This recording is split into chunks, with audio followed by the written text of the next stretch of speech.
Toastmasters and honored guests. If life throws you a curve, do your best to make things better. That's what I did when I was given this little boy.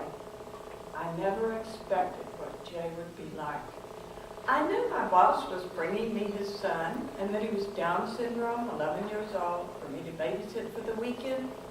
But I was used to children, no problem. But then when he brought him in, I couldn't believe it. He didn't look 11, he looked like 6 years old. His arms were so thin and he was so terrified looking around. And the man just handed me a bunch of magazines and he said, just put him in a corner to look at these and he won't bother you all weekend. What? I dropped him on the floor. No, I don't think so.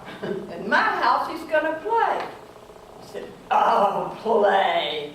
He can't play. He can't even talk. He's barely a human being. I wanted that man out of my house. I said, you're going to miss your plane, sir. And he was gone. Then I thought, I'll go over to Jay and give him a hug. Everybody likes a hug from Fran. But Jay, he moved back into the corner. Oh, hi, hey, oh, okay, we'll take things slowly. All right, but at least you've got vocal cords. If you've got vocal cords, I'm going to teach you to talk. And the second thing I need to know is, can you imitate?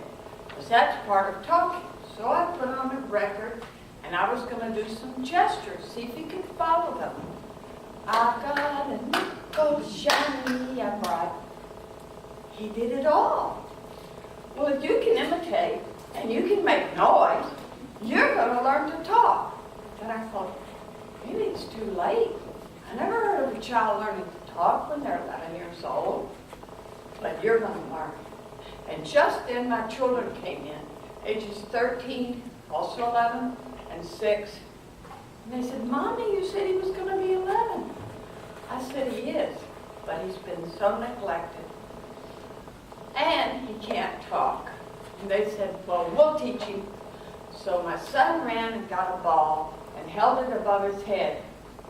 Ball, ball, just say it and I'll give it to you. Ball, ball. He made a lot of noises, but none of them were ball. But he gave in, he gave him the ball. And then the girls came and brought some cookies. Cookie, cookie. He made again, plenty of noise, but none of them were cookies, so they gave in too. And he gobbled down the cookies like he hadn't eaten in a couple days. Oh my gosh, this kid hasn't been fed properly. He is not going back, I announced, and my children agreed with me. So then we decided we had to feed him. I sat down the meal, and just like Helen Keller in the movie, he grabbed food off of everybody's plate and put it on his plate. But he didn't gobble it down. He got up and he tiptoed into the living room. We tiptoed behind. And put the food down, closed the door of the closet, and then he smiled. So I knew there was a brain in there. He was planning that he was going to eat that night. But I also knew that he was afraid if he didn't hide food, he wasn't going to eat. So I knew this child was staying with me. But we had to give him something to get him to sleep. So my oldest said, I'll let him borrow, just borrow, my transistor radio. You know it's my favorite gift from my boyfriend. So she let him borrow the radio. He went to sleep listening to music. But you know what the next day was. She wanted her radio back. So she went to him, come on, let me have my radio back. Not a chance. So she pulled it out of his hands, and then he looked horrified. Okay, I'll give it back to you. Only if you can say the word, radio, radio. He thought a long time.